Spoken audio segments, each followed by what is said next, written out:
In today's video, we're going to be getting hands-on with the new Fuji X-T30, checking out the impressive specs and features to see if this camera lives up to all the hype. Let's roll that intro.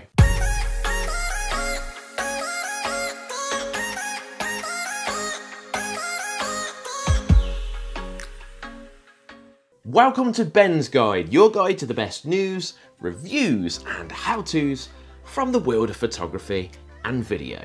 If you're new here, consider hitting the subscribe button for new videos every single week. And all links in today's video will be left in the description area, so if you're interested in any products in the video, you can click the links there and go straight through to your favourite products.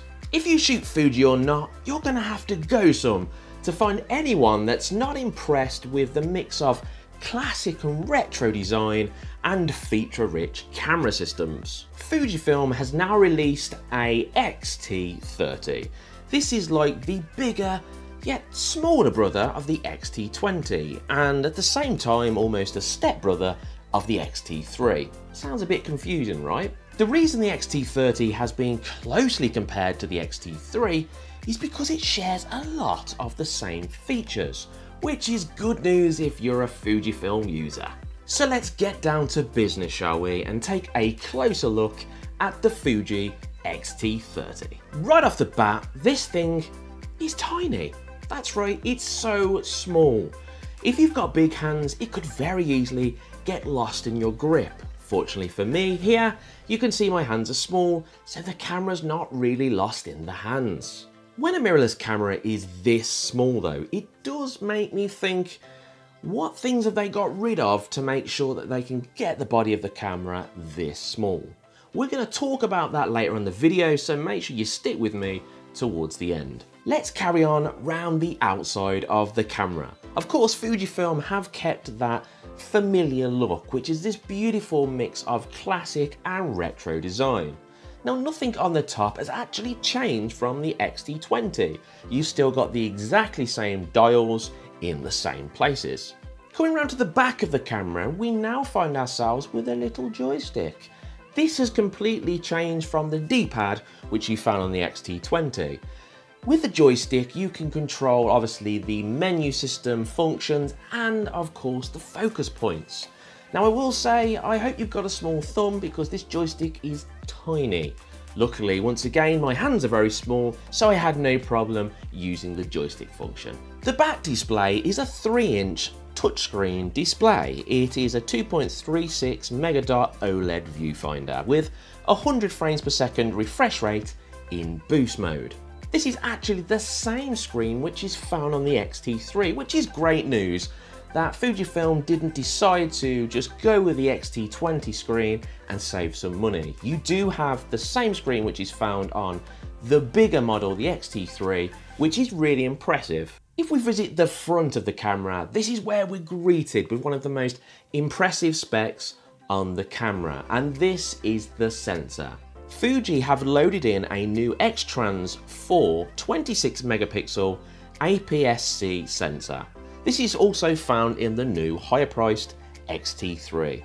This gives it a really good high dynamic range even when you're shooting up in the higher ISOs. Let's take a closer look at some of the numbers, which I know some of you guys really like to look at. The X-T30 shoots at 4K at 30 frames per second. It does this at 200 megabytes per second and can output a clean 422 via HDMI, but when you're shooting internally, this is a 420 at 8-bit. One thing that I have noticed which lets this camera down, unfortunately though, is when you're shooting in 4K, you don't have the option to shoot very long, 10 minutes in fact. So if you're shooting 4K, 10 minutes is the limit. If you're shooting in 1080p, 15 minutes is the limit, which is really not that good. Now, unfortunately, this probably means that the 4K is overheating the camera. Jumping back into the video, the X-T30 shoots from 24 frames per second all the way up to 120 frames per second, which is great news. You can get that beautiful buttery slow motion. But I will say that there is a slight crop attached with this at the 120 frames per second. The good news is though, you can hardly notice any crop at all because it's so minor.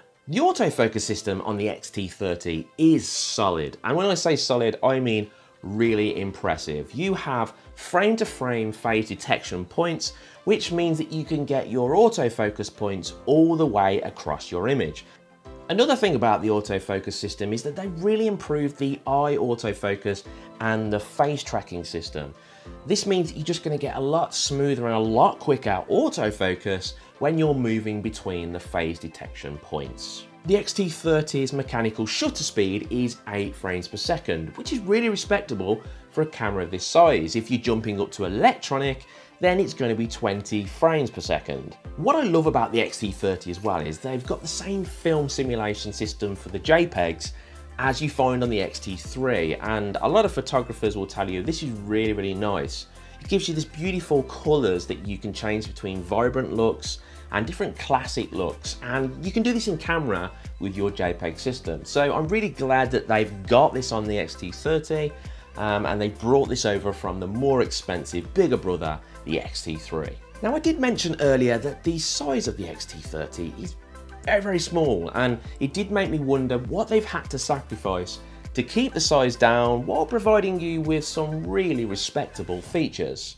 And I did find out when I was having a look around this camera exactly what that was. If you go into the port system of this camera, you have a 2.5mm mic jack, which you really want it to be 3.5 because you don't want to be using an adapter to change that over. You also have HDMI and you also have USB, which is great news. Unfortunately though, if you want to use these together or just at least two together, you're going to have some real problems. You're not going to be able to fit them in because unfortunately, the way that Fujifilm have actually put the holes or put the connections on the camera stops you fitting them in at the same time, which is it's either a big oversight or it's just something that Fuji decided really wasn't that important. But for some people, this is going to be an issue, especially when they're using specific systems at the same time. When we look at the battery system on the X-T30, it's the same as the X-T3, which is also good news. You actually get up to about 380 shots out of the X-T30 and you get up to 45 minutes video. So that's more than respectable, especially when you're looking at such a small camera in your hand. Okay, so take a look at some of these shots taken by the X-T30. You can see that the camera produces some really nice shots, and of course you have the use of the film simulation modes, which I mentioned earlier. I can't help feeling this camera would make a really great little street photography camera due to its size, portability, and let's not forget its very good quality of photos and also of the colour rendition. Now, unfortunately, the X-T30 is not weather sealed, so if you're planning on going out and shooting landscapes or doing some kind of quite rough outdoor photography, it's probably not the right camera to be using unless you've got some system which of course protects your camera from the elements. Now, I'm yet to find anything that's really that good to do this with, and I've tried quite a few. They all seem to be quite cumbersome and occasionally get right in front of your lens when you're taking a photo. Okay, so this camera is definitely a great step up from the earlier X-T20 with some solid extra features and a noticeably better performance, but it's best to view it as that instead of almost an X-T3, which, though it shares some similar impressive features, realistically it was never going to match up to the X-T3 performance, as this costs around $400 to $500 more, and that would be kind of cannibalizing the product if Fujifilm did that.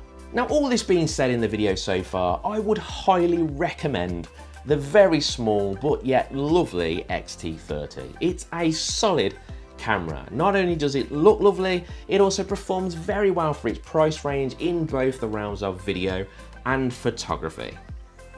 Okay guys, question of the day. What do you think of the X-T30? Is it a camera you would consider, or is it a camera that you would rather avoid? Leave your comments in the description below the video so we can talk about this after the video is finished. Now next week here at Ben's Guide, we're getting our hands on the Sony a6400.